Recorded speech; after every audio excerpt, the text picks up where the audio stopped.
Bonjour les enfants. Bonjour, et donc déjà pour commencer, mille excuses pour ce retard impardonnable dans la réponse. C'est vrai que ouais, j'ai été pas mal mangé par le boulot, le temps et tout ça, et depuis que j'ai reçu votre lettre, que elle j'ai bien reçu à temps, ben effectivement j'ai pas pris le temps de répondre. Donc j'espère vraiment que tout le monde sera encore là, qu'il n'y a pas eu de désertion encore à quelques jours de la fin de l'année scolaire. Et si c'est le cas, ben, je suis vraiment désolé. En tout cas, voilà, vous dire que ça m'a fait super plaisir. J'ai votre énorme courrier ici, vous voyez, c'est gros comment, avec l'enveloppe qui va avec. Donc ça évidemment est inutile de dire que ça m'a fait super plaisir. C'est voilà, c'est pas le genre de truc qu'on reçoit souvent. Et voilà, et ça fait beaucoup de bien. Et, et j'ai vu que ben, donc automatiquement il y avait des questions, donc automatiquement je vais faire les réponses. Tant qu'à faire, autant qu'on se voit, autant que ce soit un petit peu plus convivial que du papier. Même si à la fin je ferai un petit dessin quand même que j'enverrai à l'école, et voilà, on fera quand même un petit truc avant de se voir cet été à la fouillade. Pour certains, je suppose. Donc, ben, la première question que je vois, c'est donc on trouve vos BD drôles. Hein. Merci, j'essaie. On se demande où vous trouvez l'inspiration. Ah, l'inspiration. Alors, l'inspiration, en gros, c'est là. Hein. C'est pas bien compliqué. En général, c'est voilà, le métier du scénariste, c'est ça, c'est ben, la capacité un petit peu de synthétiser ce que vous avez autour de vous, tout ce qui se passe autour de vous, toute la vie de tous les éléments pardon, de la vie de tous les jours, les choses les plus anodines qu'il puisse y avoir avec vos copains, avec la famille, avec voilà, les petites choses qui se passent autour de vous. Ben, un scénariste, en fait, son métier, c'est d'arriver à les garder dans un coin de sa tête, à pas essayer d'en faire absolument quelque chose de suite, mais on a toujours ça un petit peu derrière l'oreille, et puis un jour, ben, pour une situation en l'occurrence, moi c'est plutôt pour des gags, mais il peut y avoir des bandes dessinées où effectivement c'est des situations d'aventure, d'espionnage, de guerre, de choses comme ça. Pour n'importe quelle situation, pof, on va le ressortir et on va le transformer en quelque chose qui va paraître rigolo pour certains, intrigant pour d'autres, euh, aventureux pour certains, et tout ça. Donc on va essayer de le transformer en fait en ce qui sera après une bande dessinée. Donc l'imagination et l'inspiration, voilà, c'est une transformation un petit peu de tout ce qu'on a vu, tout ce qu'on a autour de nous, de films aussi, de films, de romans, de livres, de BD, de choses qu'on a lues et qu'on a digérées, qu'on a mélangées dans sa tête, et puis nous on fait notre petite soupe après avec ça, on mélange tout, et puis ça donne une sorte une petite recette qui va donner ce que vous lisez vous dans les livres après quoi. Donc pour ça, après je vois pourquoi avez-vous choisi les BD, les vélos comme thème de BD. Alors là, effectivement, ça aurait pu être plein d'autres choses. En général, on fait des sujets qui nous plaisent. Donc, en l'occurrence, en sport, autant Alain, le dessinateur, Alain Juliet, que moi, ben, on a toujours bien aimé le vélo. On se connaît depuis longtemps, on est amis d'enfance, donc du coup, on connaît nos goûts. Et le vélo était un sport tout à fait populaire et quelque chose qui permettait de faire beaucoup de gags différents parce que ben, on peut être dehors, on peut être dans une salle d'entraînement, on peut être dans la salle de briefing, on peut être dans des montagnes, on peut être en bord de mer. Le vélo, c'est partout. Donc, par définition, ça ouvre des portes, surtout pour le scénariste, de beaucoup de gags. Hein. Là, vous voyez, on est à 13 tomes des Vélomaniacs, multipliez-le par les 44 gags qu'il y a dans chaque album, vous voyez que ça commence à faire quelque chose. Vous servira d'exercice mathématique pour, pour plus tard. J'ai pas fait le calcul, mais ça fait beaucoup. Donc automatiquement, ben, voilà, grâce au Tour de France que je peux regarder éventuellement à la télé, ou le Tour d'Espagne, plein de courses qu'il peut y avoir, des courses célèbres qui passent à la télé, je les regarde en général et effectivement ça m'inspire des petites choses mélangées, comme je disais tout à l'heure, à la vie de tous les jours, bêtement à notre travail de scénariste. On mélange tout ça et on en fait des gags, des vélomaniacs. Et c'est pour ça en partie on a choisi ce thème de série, parce qu'effectivement ça ouvrait beaucoup de portes, d'avoir un sport comme ça qui se passe à l'extérieur et qui peut être par tous les temps, à tout moment de l'année. Il peut pleuvoir, il peut neiger, il peut faire du soleil, il peut faire du vent.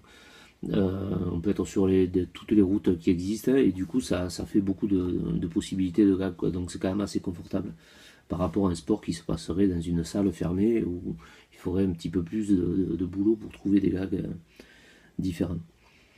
Donc voilà, en grosse partie c'est ça, et après c'est aussi les hasards de la vie qui font que l'éditeur Bambou à ce moment-là, il y a 11-12 ans, cherchait à développer une collection sport, et moi il m'avait dit trouve-moi un sport que tu aimerais faire et que j'ai pas déjà utilisé, c'est-à-dire le foot, le rugby, le tennis. Il y avait très peu de sports utilisés au début, et voilà, il nous avait paru que ce sport, le vélo, était quand même un des plus populaires qui soit. Il n'y a qu'à voir le Tour de France, vous allez voir tout l'engouement qu'il y a sur les routes de France, il y a des millions de personnes. Donc voilà, c'était dans ce but-là. Après on me dit, quand vous viendrez au festival de la BD, pouvez-vous nous faire des autographes? Bien sûr, évidemment, là je vous dois bien ça avec tout le retard que j'ai pris. Donc évidemment on fera des dédicaces, on fera des petits dessins, on va s'amuser un petit peu, ce sera avec plaisir, il n'y a pas de souci. Ensuite, est-ce que vous continuez à écrire des BD et écrivez-vous d'autres styles de livres? Alors, d'autres styles de livres, c'est-à-dire romans ou de trucs comme ça, non, pas pour le moment. J'aimerais beaucoup un jour prendre le temps de ça, mais pour le moment, je fais de la BD. Alors, ce qui se passe, c'est qu'en BD, par contre, j'en fais des différentes. Et effectivement, je vous ai préparé là dont on parle là, les Vélomaniacs. Ça, c'est la nouveauté qui est sortie au début du mois et qui est spéciale féminine, celui-ci. On a décidé de se consacrer un peu aux filles dont on ne parle pas assez. Ça, pour la petite histoire, c'est rigolo. C'est les Vélomaniacs, mais en néerlandais. C'est-à-dire en Hollande et en Belgique néerlandaise. Et ça, c'est les Vélomaniacs en indonésien. Alors, vous voyez, dedans, il faut leur faire confiance pour ce qu'il y a écrit, parce qu'on ne comprend rien du tout, mais c'est des Vélomaniacs traduits dans d'autres langues dans le monde, ça c'est sympa. Après, à côté des Vélomaniacs, personnellement, ma série principale, en plus des vélos, c'est Droit au but. C'est une bande dessinée sur l'Olympique de Marseille, sur le foot. Alors, ce n'est pas évidemment une BD que nombriliste, c'est-à-dire que c'est pas que l'OM, c'est surtout pour les enfants qui aiment le foot et qui veulent savoir comment ça se passe dans le milieu du foot pour devenir un professionnel quand on a la chance d'y arriver et le courage. Et donc c'est une BD qui montre un petit peu comment ça se passe. Donc là je fais le dessin mais je ne fais pas le scénario.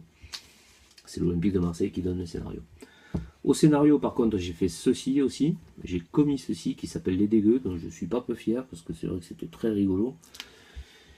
Et malheureusement chez cet éditeur il n'y aura pas de suite parce que voilà, ils n'ont pas voulu se mouiller beaucoup et ils nous ont pas fait beaucoup de promos, ça n'a pas été, voilà, j'ai pas très satisfait de ça, mais je ne désespère pas de le reprendre un de ces jours avec mon ami Gorbani qui a dessiné et on refera certainement une suite à n'en pas douter ailleurs. Ça c'était Zapping Generation, c'est une BD dont je ne suis pas le créateur, qui est une BD de Serge Ernst, bon vieux ami, vieil ami dessinateur, un des premiers qui m'a fait confiance, qui est dessinateur d'un Spirou, et cette bande dessinée est donc passée d'un Spirou, et il y a quelques années, il m'avait fait reprendre le scénario, parce que le scénariste de la série, Jean Sens, voulait arrêter pour se consacrer à autre chose, donc j'avais eu la chance de reprendre un peu, maintenant la série est arrêtée, mais ça passait dans le journal de Spirou. Après, pareil, aux éditions où je fais Droit au but, on avait fait le Fitness, une série aussi qui est arrêtée mais que je devais reprendre. Peut-être pas avec Eric Siave, mais avec certainement un autre ami dessinateur, on verra. Et La Revanche des Blondes, qui est aussi un super souvenir, c'est dans mes premiers albums, qui était une bande dessinée avec la belle Evangélie, qui représentait très très bien les blondes, à une période où on faisait beaucoup de blagues sur les blondes qui n'étaient pas toujours très justes, donc du coup on avait fait cette bande dessinée pour venger un petit peu les blondes contre tous les machos, tous les garçons, toutes les brunes qui avaient profité de cette période pour les taquiner et pour se moquer d'elles. Donc voilà, on avait fait cette bande dessinée. Donc il y en a d'autres, il y a les musicos, il y a Rock en Vrac, des choses comme ça, mais que j'ai pas ici. Donc voilà, ça j'ai fait tout ça à côté, effectivement je fais d'autres trucs et j'espère continuer à faire d'autres prochainement avec Bambou d'ailleurs. Et voilà, mais tant que c'est pas signé, voilà, tout du bois et on dit rien. Après, pourquoi avez-vous choisi ce métier?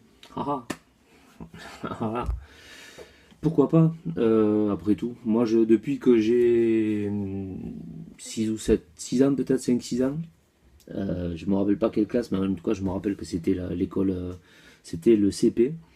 En CP, en fait, il y a un oiseau de mon âge qui est arrivé dans mon village, à Coursan, et qui adorait la BD comme moi. On lisait nos premières BD, on parlait BD, on parlait dessin, on disait on fera des livres et tout, voilà. Et c'est vrai que j'ai tout le temps dessiné avec lui. On allait soit chez ses parents, soit chez mes parents pour dessiner sur les tables de la cuisine l'après-midi après l'école. Voilà, pendant des années et des années depuis le CP. Et on s'était promis, on disait on fera de la BD quoi. Et comme chez nous on a un peu la tête en bois, on est un peu têtu, ben, un jour on l'a fait. Et puis en fait ce gars c'était Alain Julier, c'est le dessinateur des Vélomaniacs. Et voilà, depuis qu'on est tout petit, on a ça dans la tête. Donc c'est vrai que j'avais plus ou moins décrété que je ferais ce métier. Après, le choisir, c'est pas évident parce que quand on grandit, après, ben, la réalité vous rattrape et il faut gagner des sous pour vivre. Donc du coup, j'ai fait divers petits métiers. J'ai été imprimeur, j'ai été distributeur de presse. Voilà, j'ai fait des petits boulots comme ça pour gagner quand même un peu de sous et pour essayer de percer dans la bande dessinée. Et voilà, j'ai commencé à faire des dessins dans les magazines de bande dessinée ou même qui n'avaient pas de rapport à la BD. J'ai dessiné dans des magazines d'informatique, des magazines de musique, des magazines de pêche, des magazines de culture, je ne sais même plus. Mais je faisais des dessins, quand on me prenait un dessin, je faisais un dessin, on me payait, ça me faisait un petit peu gagner des sous. Et puis après un jour j'ai réussi à rester que à faire de la BD, à gagner ma vie en faisant de la BD, et voilà quoi. Mais c'est un chemin assez long, mais très intéressant parce qu'effectivement, c'est une passion quoi. C'est en général, c'est une passion qu'on mène à bout, donc c'est quand même autre chose que de passer un diplôme pour dire quand j'aurai mon diplôme, je ferai ce métier. Là, il n'y a pas de diplôme qui peuvent permettre de dire je serai dessinateur de BD. On peut travailler, on peut aller aux Beaux-Arts, on peut faire plein de trucs, mais si l'éditeur ne prend pas votre livre, ben voilà, on n'est pas dessinateur. Donc voilà, je m'imagine pas particulièrement faire autre chose. C'est comme ça. J'aurais été obligé si ça n'avait pas marché, mais du coup j'ai eu la chance de le faire. Et la dernière question, c'est connaissez-vous d'autres auteurs? Ben oui, automatiquement dans le métier, c'est un métier où effectivement dans les salons et tout ça, on fait la connaissance de pas mal de copains d'un peu partout. En France, en Belgique, en Suisse, un peu partout dans le monde, j'ai des amis. J'ai un ami dessinateur qui est brésilien, voilà, des amis qui sont dans les îles, tout ça, et en espagnol aussi, espagnol, Italie, il y en a pas mal. Donc effectivement, on se croise et voilà, il y a des personnes avec qui on s'apprécie assez rapidement, et voilà, et j'ai pas mal d'amis dans la BD que je considère un petit peu comme ma petite famille de bande dessinée. Parce qu'après on voit beaucoup de gens, mais voilà, toujours des affinités plus qu'avec d'autres. Moi j'ai un petit groupe, j'ai des amis d'un peu partout, mais il faut reconnaître que aux éditions Bambou, on a un petit lot d'auteurs aussi fous que moi, avec qui justement le courant passe très bien. Donc en l'occurrence Héroc qui fait les profs, Henri Jean Fèvre qui fait les gendarmes, Olivier Sulpice aussi, l'éditeur, qui est un très bon copain. Et que voilà, je vois avec plaisir le plus fréquemment possible, hein, en dehors du côté éditeur. Philippe Larbier, William Maury, qui dire, bon Alain Julier c'est évident, Stédo qui fait les pompiers, qui est un très très bon ami. Michel Janvier des Musicos, Michel Rodrigue, enfin, je vais me faire taper sur la tête si je cite pas tout le monde, mais je peux pas citer tout le monde. Il y a beaucoup de gens que j'aime beaucoup et en l'occurrence tous ceux qui viennent en général à la fouillade sont quand même des bons amis. Depuis pas mal d'années on se voit, que ce soit ici ou ailleurs.